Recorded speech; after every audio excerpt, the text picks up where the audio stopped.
Have you ever had to make a decision that probably haunted you, one that kept you up at night?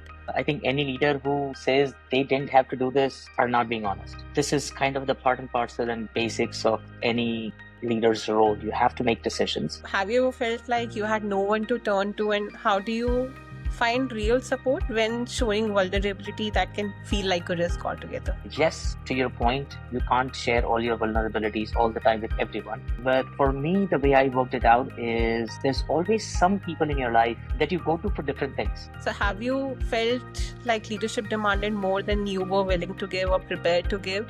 Whether it was time, relationships, or just mental peace. Leadership is a choice. And once you make the choice, any choice that you make in life, there's pros and cons to it. You're going to give up something to get something else. Hi Saurabh, welcome to Let's Talk. How are you doing today? Hi Divya, thank you so much for having me here. Doing well. How are you? I am good. Great. So, first of all, it's really good to have you here. And I have been genuinely looking forward to this conversation. Firstly, because it's with you. Secondly, it's not the kind of topic that comes up in the meetings or team calls regularly. And through the space, Let's Talk, I'm trying to create a space where we can press pause button on the regular business conversations, the achievements, the leadership lingo, and just talk candidly, honestly, just like humans, not any other superhumans, just like humans. And today's episode is one that I think many leaders will relate to, you too, and not many people openly talk about the side that no one talks about in the leadership, the loneliness of leadership. And because behind the titles and decisions and strategy text, there's often a quieter side, one that's not captured in KPIs and in OKRs and board reviews, one that probably grapples with tough calls, emotional weight. What do you think about this? Very quick thought. Yeah, no, this is a great topic, Divya. You're right. This side of leadership is not necessarily highlighted or glorified or is essentially not talked about, maybe hidden under the wraps. So, great topic to talk about. There are definitely aspects of it. I personally feel leadership is a choice. So once you make the choice, you want to go with it. But it's perception of how you look at things. But you're right. There's always the difficult side of playing the role or being a leader. Yeah, would love to talk more about it today. I am excited too. So before we dive into it, can we start with a quick introduction of yours? Sure. Well, my name is Saurabh Singhvi. I am a leader by choice. I am fortunate enough to have the opportunity to lead teams and people and organizations and achieve great outcomes. Fortunate to have great teams working for me. I'm also a certified coach. I'm a life coach, executive coach, and a leadership coach. And I love to talk about leadership in general. I try to learn about leadership all the time and experiment my learnings in a way that I can grow my leadership while I can help people who work with me. Okay, thank you so much. I know that you're a tough person, and I would like to start with a tough question for you. So, leadership often means making decisions that impact real people, their jobs, their lives, and often their future. So, have you ever had to make a decision that probably haunted you, one that kept you up at night? And how did you carry that weight? Did you ever wonder what if I got it wrong? Yeah, that's a big question. It's a complex question. But to start with the simple part of it, have you ever had to do it? Yes. I think any leader who says they didn't have to do this are not being honest. This is kind of the part and parcel and basics of any leader's role. You have to make decisions. You have to make decisions that are not always going to be popular decisions. And every decision that you make has a pro and a con. And so some people are definitely not going to like it. It's not going to be perceived in their best interest by them. And sometimes it may not be good for them as well. So you have to make decisions. As a leader, you're trying to balance many different factors. And so when you're trying to balance many different factors, you can't have the best outcome for all aspects under consideration. You have to try to make the best decision. So yes, it's a difficult one. You have to make decisions that sometimes impact people in a meaningful way, but not good. And so I've had to make multiple such decisions in my life, not happy about it. But as I said earlier, it's a choice. And so when you make a choice, one of the things that I've always tried to do, and I've learned this as I evolved as a leader, is not to second guess yourself. Put in all the effort, time, energy in making that decision that's available to you. Get the data that's required, analyze what you're doing as much as you can. Don't paralyze yourself analyzing, but do a little bit of that. But once you arrive at the decision, don't second guess yourself. It's okay to look back at a decision and identify learnings from that so you can do better the next time and you can improve from what you did this time. But if you keep second guessing, you're never going to get out of that. I'm reminded of a very, very interesting speech that Roger Federer gave at one of the universities recently, and it became really popular. And he said, he said something, I don't remember the exact words, but he said something on the lines of, if you keep focusing on your past, you're going to miss your future. So you, you made a decision, you learn from it, you move on, and you start thinking about the next one. So I don't reflect a lot and go into hindsight and say, if I had done differently, it would have been better, because I didn't know. I did the best I could. Now, have I made difficult decisions? Yes. I can't list all of my difficult decisions right now because it'll take hours. But I can give you a couple of examples. Back in the day, there was a time when we had to, as an organization, we had to lay off some of our employees. And that is never an easy decision for any leader. In my opinion, no leader looks forward to making such decisions. But as a leader, there comes a time when you have to make such decisions. And so I had to do that. It was not an easy one. It was a very difficult one for multiple reasons. One, when you're laying off people, some people are going to lose their jobs. They're running a family. They have responsibilities. They're not prepared for it. Nobody's looking forward to being laid off. And so it's a very difficult thing to do. It may not be because of their faults. It could be industry changes. It could be, the economy going through a recession. It could be what's happening right now and the current trade wars happening across, or tariff wars happening across US and some of the other countries. So it could be many reasons. In our case, it was just a situation where we were overstaffed and we had to reduce our headcount by a couple hundred people, which was not small at all. And so it was a difficult decision, and we had to take it. And some people had to uh, lose their jobs and find other jobs, hopefully quickly. So it was very difficult.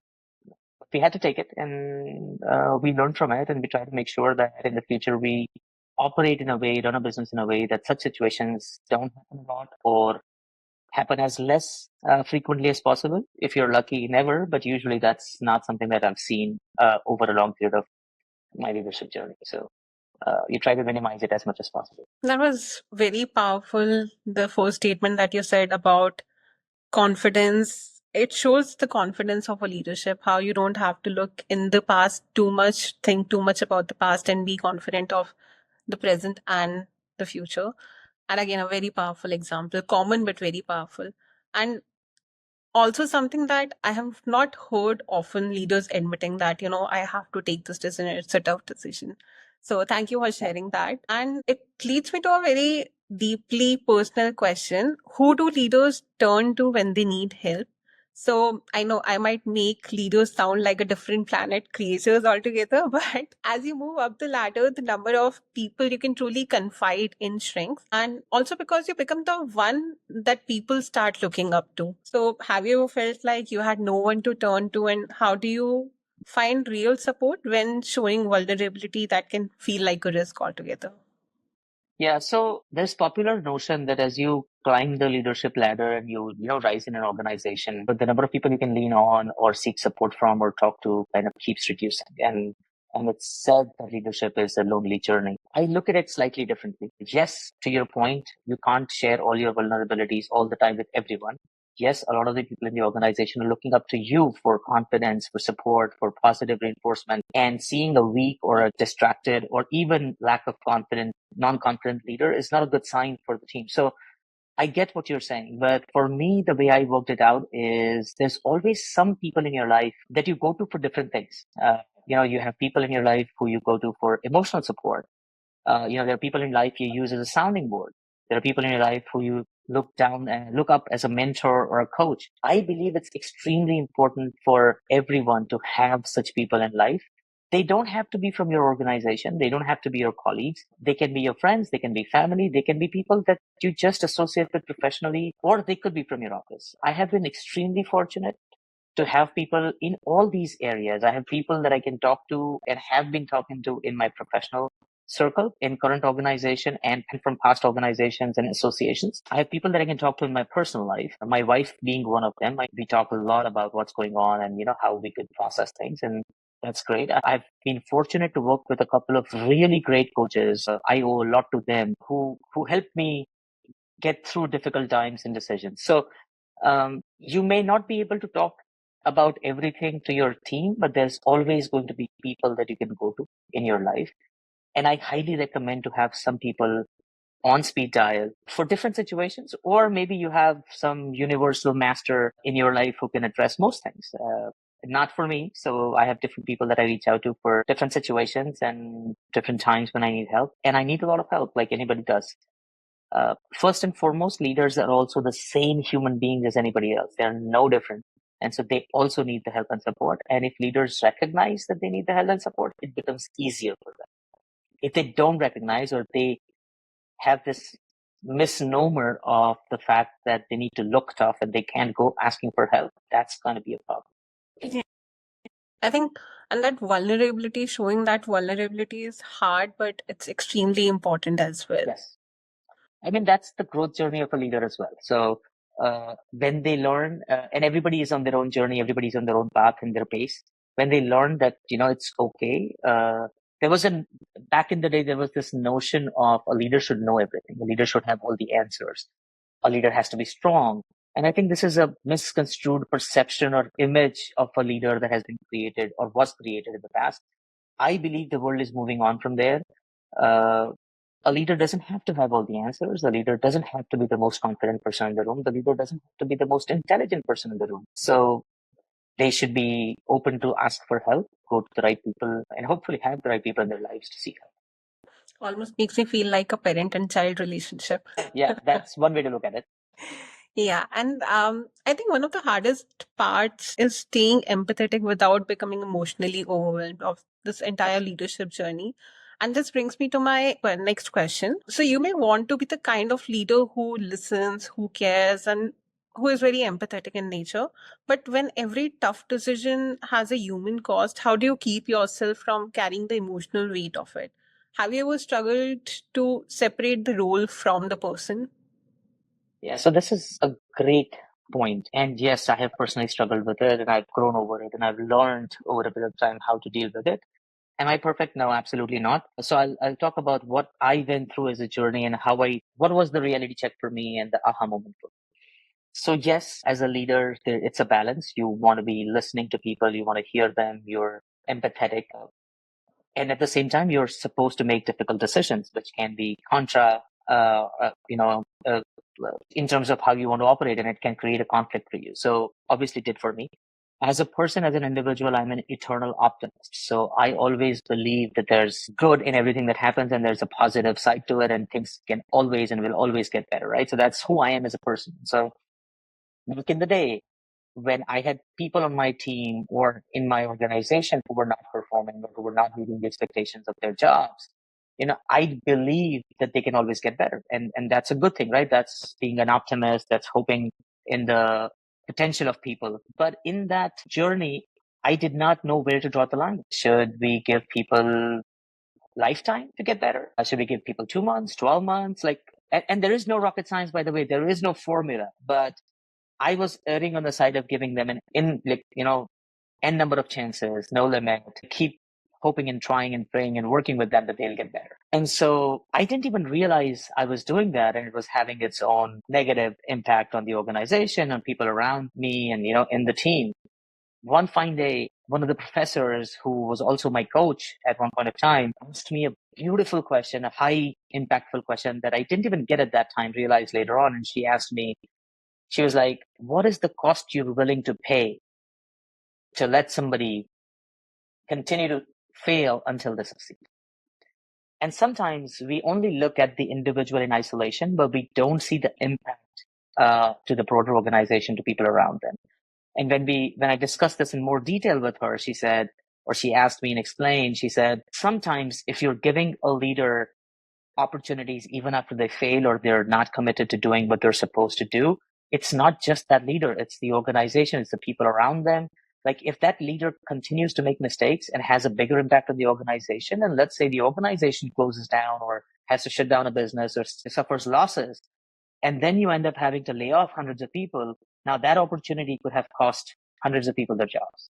And so for me, that was, kind of an aha moment. It was like opening my eyes to the reality that it's not just a straight opportunity for one individual. There are impacts to other people. So great question. Yes, you want to have empathy. Yes, you want to listen to people, help them succeed. But what I realized in my learning from this was Not every individual will succeed where they are. Sometimes it is actually better for them to move from where they are into another position and they'll be highly successful. The person I'm talking about and the instance I'm talking about, we eventually had to make that decision. And that individual now is ever more successful than that individual had ever been in the place that they were at that time. I only realized that later on, but that was a great learning for me and also a realization for me that these are two different things that a leader has to do parallelly and together. That's very, very beautifully shared, Saurabh. And I'm absolutely loving the examples you're sharing to narrate the entire thing. And I must say that it's a very tough balance that a leader has to maintain, a very, very tough one. And this brings me to something I have seen a lot leaders struggle with silently. Since I've worked with stakeholders, different people across the leadership, so I think an extra observant person inside me sees that without words. Do leaders ever get to be human at work? So I feel there's always this pressure to appear strong, confident, and in control. And as you said, they need, like, there's a perception that they need to have all the answers. And even on days when probably they don't feel that way. So, asking to you, how do you personally handle this situation? Have you ever had a moment where you felt that you had to perform leadership rather than actually living it? Yes, and I'm trying to think about when, but to your point, it's a very delicate balance. Nobody gets inspired and looks up to a leader who is really panicky and starts to be insecure, is not confident at all, and also scares other people. Nobody's looking for leadership from such an individual. So obviously, the world defined persona of a leader is strong and confident and knows it all. But I feel that that's kind of pulled to another extreme. I don't think the leader needs to know everything, but the leader should be able to have the confidence to say, and that's really confidence for me to say, I don't know the answer to this, but I'm going to go find it out for you. I don't know what's going to happen with the world. Honestly, I have no idea what's going to happen with the tariff wars going on right now. Like Trump announced one day tariffs, and then the next day he said, or the same day, I don't know, in a few hours he said, I'm going to pause for 90 days. I don't know what's going to happen. And I'm being real. But can I go in front of my team and say, I know everything and we have the solution for everything? No, that'd be stupid. And so as a leader, I should be able to go in front of my team or talk to my team and say, I don't know, but we will see this together. We will figure out a way. We will find a solution or we'll work together. I think what becomes easier and became very easy for me is to be as transparent and candid with my team as possible. Now, obviously, transparency and candidness has a notion of confidentiality to it. So obviously, you can't share what you're not allowed to share or supposed to share. But outside of that small boundary, be as candid and transparent with the team. Talk to the team to say, this is what we're dealing with. This is the real problem that we're facing. And you'd be surprised. I was positively amazed at the amount of solutions that the teams come up with that you could not have thought of yourself. So thinking of the fact that the organization, your team is multiple different sets of brains, all capable of finding unique solutions to the problem. And so you have multiple options of tackling the same problem versus one person thinking about it is the way to go. And once you start getting comfortable with that, because, the notion that we've been trained and ingrained in our minds is you have to be strong. You can't say or show that you don't know the answer. You should be confident. Once you can kind of shake that off, it is so empowering. It is so liberating. Leadership is not stressful anymore. Like you can wake up and go to the office and talk to your people and say, I know the answer to that. Does one of you know it? And maybe they know it. If not, can we all work together to find the answer? It's so much easier.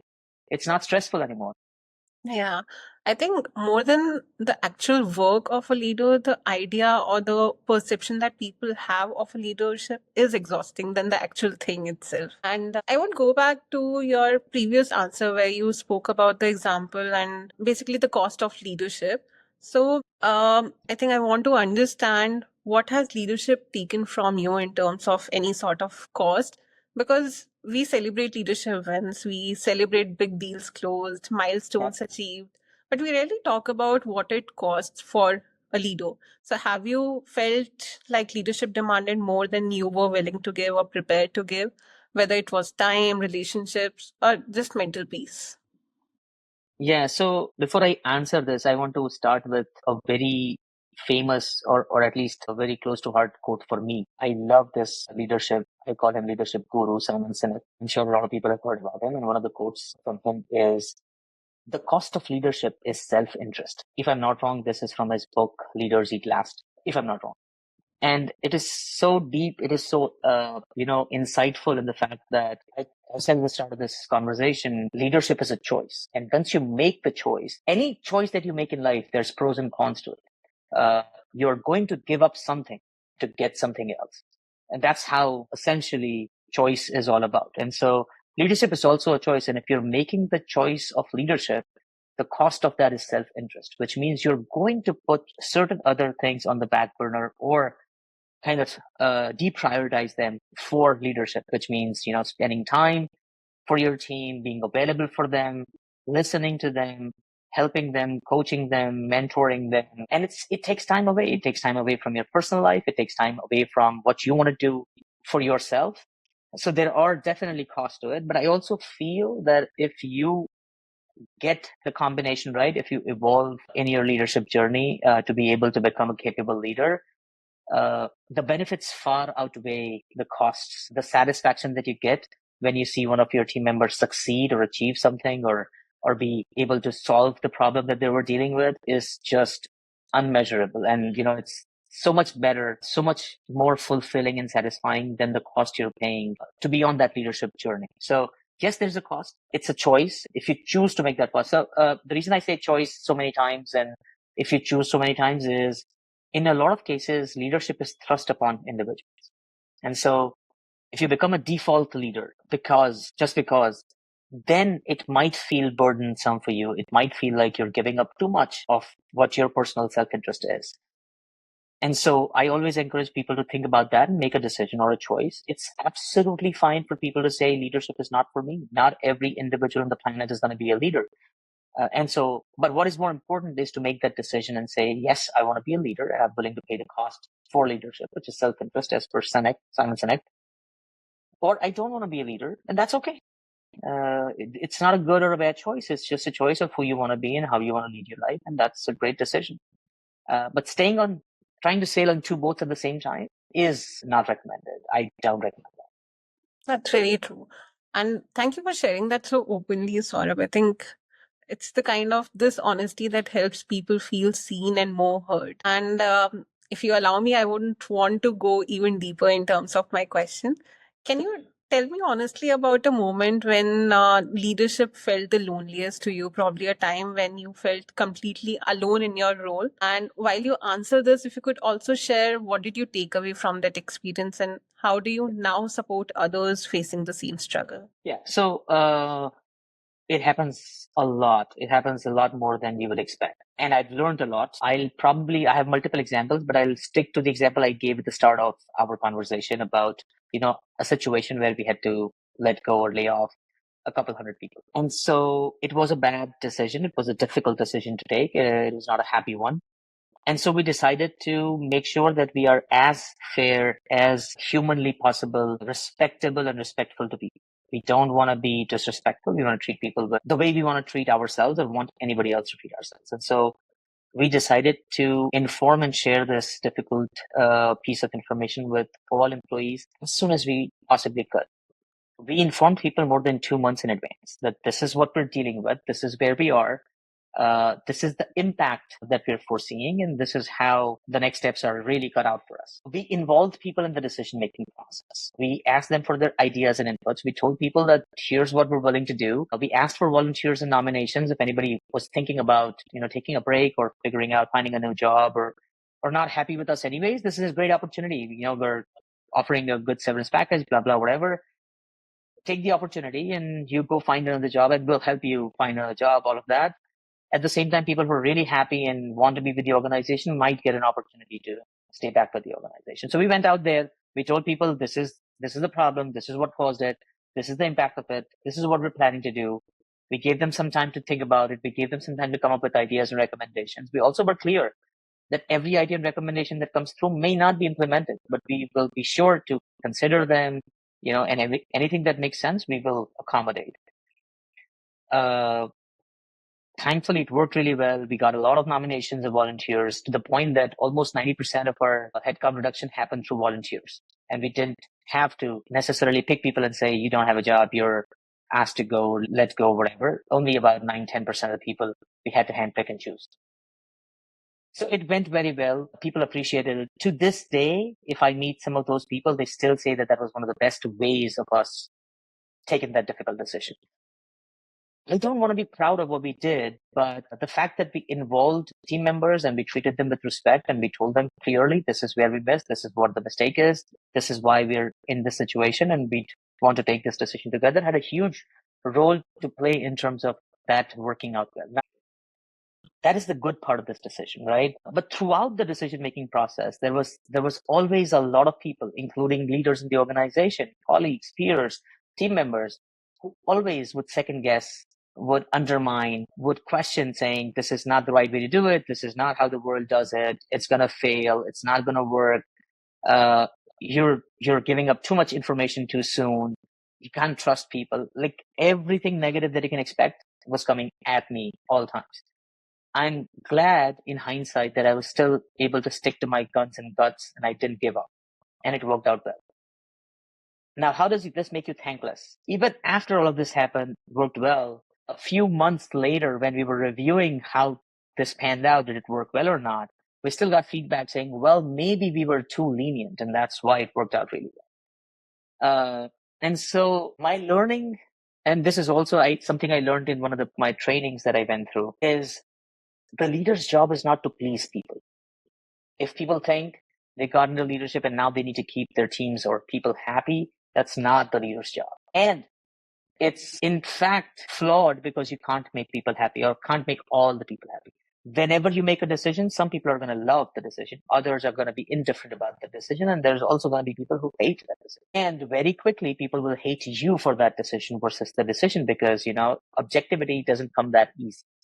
And so as a leader, if you're trying to keep people happy or make people happy, you're anyways fighting the wrong battle. You're on the wrong track. What you really want to do is kind of just focus on trying to do your best, take the right decision as much as you can, learn from mistakes, and keep moving forward.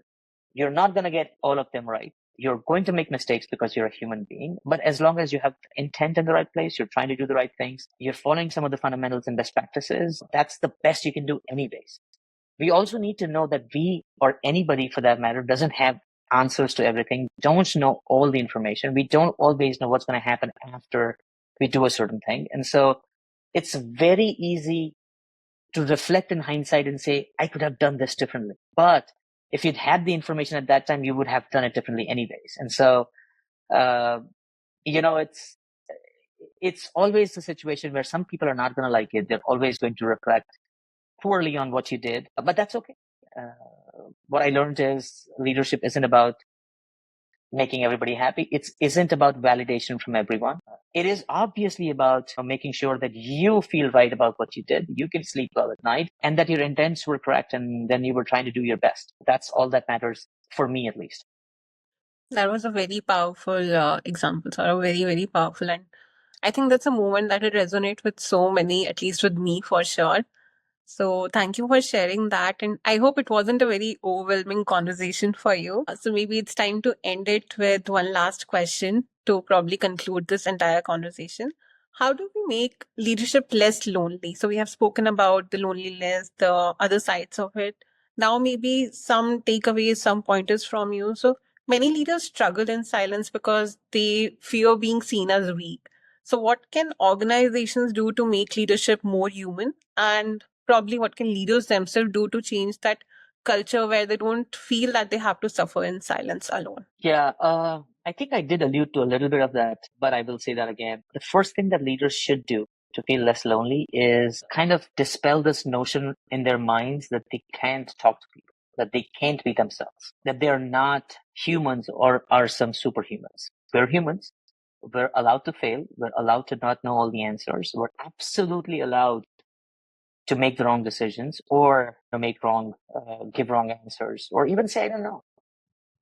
In fact, and this is a very difficult, counterproductive point, but in fact, as a leader, the more you're transparent and honest and candid with your teams and able to accept that you don't know the answer or you're not the best person to make that decision or you'd like help, the more you become human to your teams. And when you become more human, people can connect with you, people can find a relationship with you, and you will see that it becomes easier. It's not lonely anymore. People will understand what you're going through. If I keep a tough stance and I keep telling the world everything is hunky dory, I'm this superhuman who can deal with everything, people can't relate to me.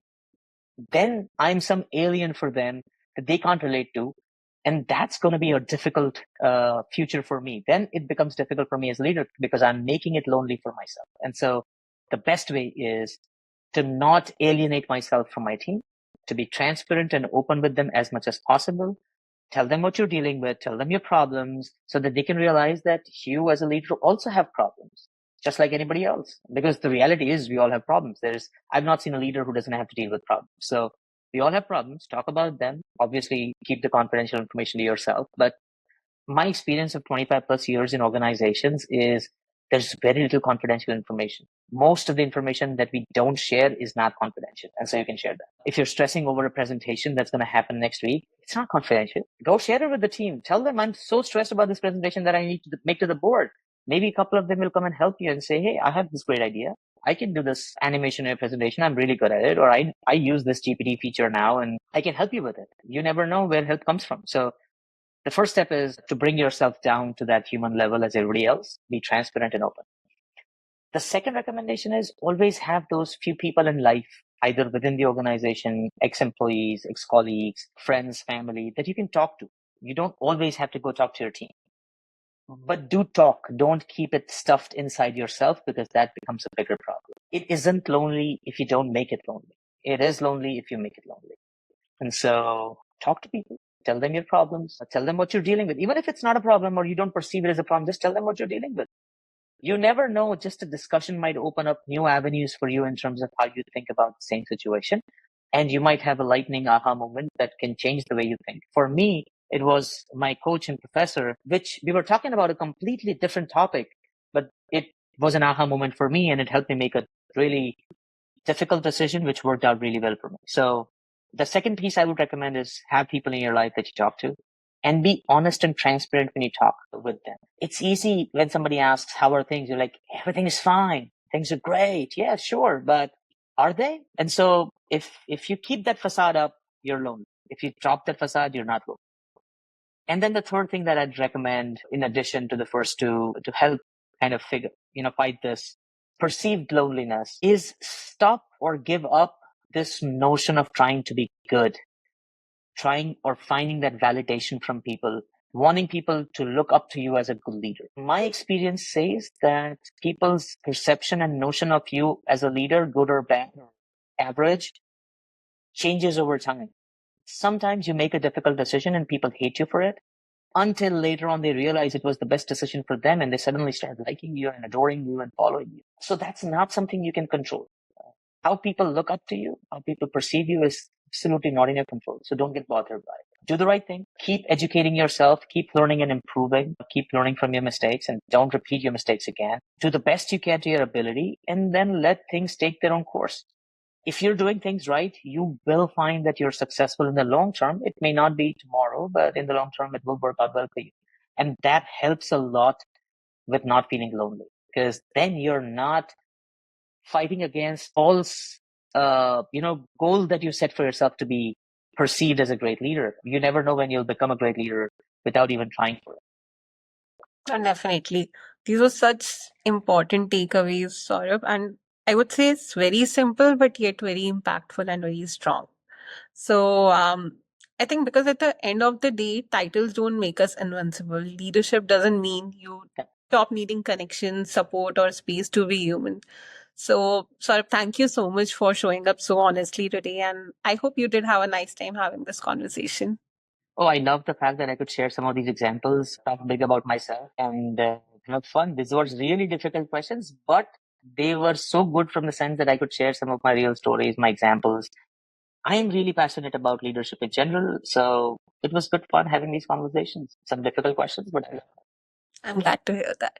And I'm sure this conversation is going to stay with a lot of people as well. And I hope it stays with the leaders as well for whom this is meant. And to everyone watching this, I would say just thank you for joining us. And if this episode touched you in some manner, If you're a leader who has ever felt lonely or weighed down, please know that you're not alone. Saurabh is there. Speak to him. Leadership doesn't have to be lonely after all. Thank you.